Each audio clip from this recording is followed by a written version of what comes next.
Aujourd'hui, je vais vous parler de la construction du personnage. C'est une étape très importante avant de passer un casting, avant de se préparer pour le tournage d'un film. Il y a 50 questions à se poser pour construire notre personnage. La première question, quel est le nom du personnage? Où est-il né? Donc le pays de naissance, la ville de naissance va nous donner des indications sur sa culture, sur la langue parlée. Deuxième question, quelle sorte d'enfance avez-vous eu? Donc là, on demande avez-vous eu parce que nous, on va interpréter le personnage, donc on nous pose la question à nous en tant que personnage. Donc, quelle enfance avez-vous eu? Est-ce que c'est une enfance pleine de traumatismes, une enfance plutôt heureuse? Essayez un peu d'imaginer ces détails-là. Troisième question, quel est le meilleur et le pire événement qui vous soit arrivé? Pareil, si on n'a pas d'indication dans le texte, dans la scène interprétée, il faut absolument imaginer ces détails afin d'enrichir ce personnage-là. Vous, en tant que personne, vous êtes riche, vous êtes unique en raison de votre expérience, de votre âge, de votre culture, de votre famille. Donc c'est exactement la même chose à appliquer pour votre personnage. Il faut vraiment préciser tous ces détails. Quatrième question, quel est le nom de votre mère? Quel est le nom de votre père? Que font-ils? Donc, ces noms sont importants. C'est important de le savoir nous. Et il faut surtout préciser leur métier. Si on ne sait pas, on peut avoir des petites indications dans le scénario ou dans la scène. Que font-ils? Si ce n'est pas le cas, imaginez, soyez créatifs, inventez. Bien sûr, il faut que ce soit cohérent avec le scénario et votre scène. Que ressentez-vous vis-à-vis de chacun d'entre eux? En parlant des parents. Les aimez-vous? C'est très important car la relation qu'on a avec nos parents va impacter la relation qu'on a avec notre partenaire, notre collègue, notre enfant. Et le fait de le préciser ici, ça va aussi nous donner des indications si on va jouer une scène avec notre enfant, notre partenaire, notre compagnon. Et donc la relation avec les parents, c'est primordial. 5.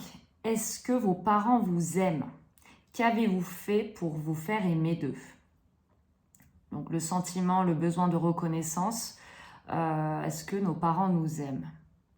On aimerait que ce soit le cas, mais en fonction du scénario qu'on lit, des fois malheureusement ce n'est pas le cas. Et on peut comprendre pourquoi. Si nos parents ont eu une enfance malheureuse, compliquée, c'est très difficile pour eux de transmettre ce sentiment d'amour parce qu'ils ne l'ont pas eu eux-mêmes. Donc s'ils ne connaissent pas ce sentiment, comment transmettre un sentiment qu'on ne connaît pas?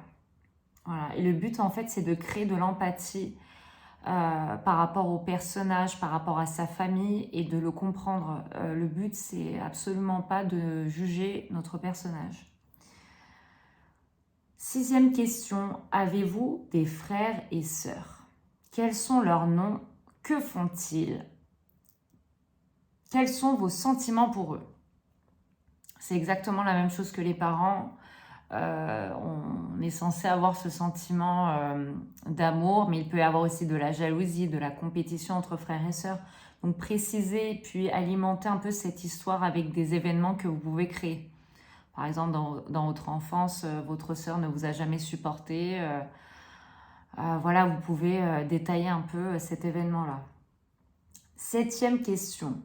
Qu'est-ce qui vous fait rire? Ce qui vous met en colère? Ce qui vous fait pleurer? Ce sont des événements précis. Ça peut être quelque chose de très général. À vous de voir en fonction du personnage. Alors, 8e question.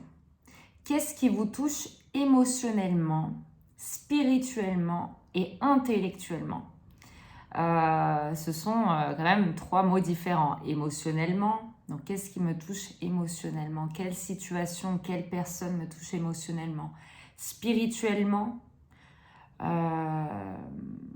qu'est-ce que le personnage ressent par rapport à la spiritualité, voilà, est-ce qu'il croit en l'univers, à Dieu, ou pas, est-ce qu'il est athée, et intellectuellement, qu'est-ce qui l'anime? Est-ce qu'il est intéressé par la littérature, par l'art? 9e question, comment gagnez-vous votre vie? Donc, comment votre personnage gagne sa vie? Est-ce que c'est le cas? Est-ce qu'il arrive à gagner sa vie déjà? Si oui, comment? Par quel biais? 10e question, c'est une des questions les plus importantes. Où êtes-vous dans la scène? Si vous travaillez une scène en particulier, par exemple dans le cadre d'un casting. Comment ce lieu et le moment où la scène se passe ont un impact sur vous et sur la scène? C'est en général, quand on travaille une scène de casting, c'est quand même une scène assez importante pour votre personnage. Donc, quel est l'impact sur moi, sur mon personnage et sur la scène? Donc, comment ce lieu et le moment où la scène se passe ont un impact sur vous et sur la scène. Donc, imaginez ce lieu, est-ce que c'est en cours, à l'école, à la maison, dans une entreprise? Et le moment, est-ce que c'est le matin, à midi, l'après-midi, la nuit, en pleine nuit? On ne va pas du tout avoir les mêmes émotions, on va être un peu plus fatigué. Donc le fait de préciser tous ces détails, ça permet un peu de travailler, de créer des actions chez le personnage. 11e question. Quels objets ou symboles sont importants pour vous? Donc, si vous n'avez pas de précision, encore une fois, imaginez, créer, inventer, c'est le but d'un acteur, d'un comédien, de trouver ces symboles, ces objets. Vous pouvez vous inspirer de votre propre vie. Par exemple, moi j'ai un collier qui est un cadeau de ma maman et que je porte très souvent. Donc, inspirez-vous de votre propre vie, ça peut être ça. On n'est pas obligé de le voir dans la scène, mais ça peut être une pierre que votre meilleur ami vous a offert quand vous étiez enfant. Vous l'avez dans votre poche et essayez de le ramener le jour du casting, par exemple. Ça peut vous aider pour être dans le personnage. 12e question. Quelle est la contradiction de votre personnage? Qu'est-ce qui s'oppose à son action? Alors, on part du principe que chaque personnage a une contradiction entre le besoin qu'il ressent et ce qu'il vit. Donc, qu'est-ce qui s'oppose à son action? Si je donne un exemple, ça peut être il est amoureux d'une femme. Malheureusement, cette femme, c'est la femme de son meilleur ami. Il l'aime, mais est-ce qu'il peut le montrer? Il a besoin d'être aimé par cette femme, mais est-ce que c'est possible? Non. Ça, c'est une contradiction, par exemple. Là, je vous donne un cas extrême. Donc, qu'est-ce qui s'oppose à son action? Qu'est-ce qui fait qu'il ne peut pas agir? Et ça, c'est une question aussi très importante dans la construction du personnage. 13e question. Pourquoi avez-vous ce comportement physique et verbal dans la scène? Est-ce que c'est un comportement agressif, plutôt calme? Est-ce que c'est une scène dramatique? Est-ce qu'il y a un aveu? Et quel est le comportement verbal dans la scène? Donc, le comportement physique et verbal doivent être en harmonie. Et ce comportement verbal aussi, on peut voir de quelle manière cette personne parle en fonction de la classe dans laquelle il est issu.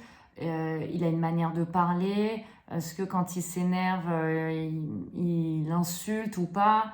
Si c'est une scène un peu agressive. Et parfois, les scènes nous permettent aussi un peu d'improviser. Donc, si on vous dit d'apprendre mot à mot le texte, apprenez. Mais n'hésitez pas, si on vous le demande le jour du casting d'improviser, faites-le. 14e question. Faire une ligne chronologique des événements décisifs de votre vie. Donc, si vous n'avez qu'une partie du scénario, juste 2-3 scènes, vous pouvez imaginer, même si voilà, vous n'avez pas le scénario complet, imaginez les événements décisifs de la vie de ce personnage en fonction des éléments que vous connaissez. 15e question. Que pensez-vous que vos partenaires ressentent pour vous? Donc l'autre personnage, si vous jouez une scène à 2 ou plusieurs personnes, essayez de voir ce que votre personnage ressent par rapport déjà à ses autres personnages et qu'est-ce que ses partenaires ressentent pour nous, pour le personnage.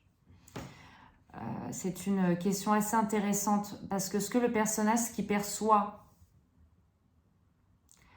est-ce que c'est réel ou pas, ou est-ce qu'il invente, s'il est un peu parano, est-ce qu'il pense que tout le monde le déteste alors que ce n'est pas du tout le cas par exemple. Donc c'est important de préciser la pensée du personnage. Alors admettons, moi je suis persuadée que tout le monde m'aime. Ça peut être ça aussi, où tout le monde me déteste, ces gens-là me détestent, ces gens-là m'adorent, ou ils me reprochent, ils me critiquent des choses que j'ai faites ou pas. Donc ce que moi je ressens en fait, en tant que personnage, c'est pas forcément la réalité des faits. 16e question, question très importante. Qu'attendez-vous de votre partenaire dans la scène ou de vos partenaires? Le savez-vous? Donc, est-ce que c'est de manière consciente, on le sait ou pas? Quel besoin avez-vous vis-à-vis de lui, d'eux? Ça dépend s'ils sont un ou plusieurs. En général et immédiatement. Donc, qu'attendez-vous de vos partenaires dans la scène? Le savez-vous? Quel besoin avez-vous vis-à-vis d'eux? En général et immédiatement. Donc le besoin, c'est l'exemple par exemple que j'ai donné tout à l'heure. Si c'est un besoin d'amour, un besoin de reconnaissance, le préciser. Pourquoi? Est-ce que je ressens de l'amour pour cette personne parce qu'elle ressemble à ma mère et j'ai jamais pu créer un lien avec ma mère? Donc c'est assez intéressant de comprendre ces points de vue. C'est aussi de la psychologie. C'est pour ça qu'en général les comédiens ils s'intéressent aussi à la psychologie. Et si c'est pas le cas, essayez de lire des livres sur la psychologie. Ça va vous aider pour la construction de votre personnage. C'est notre première vidéo. Donc, je ferai une deuxième vidéo à partir de la 17e question pour parler des 50 questions. Merci.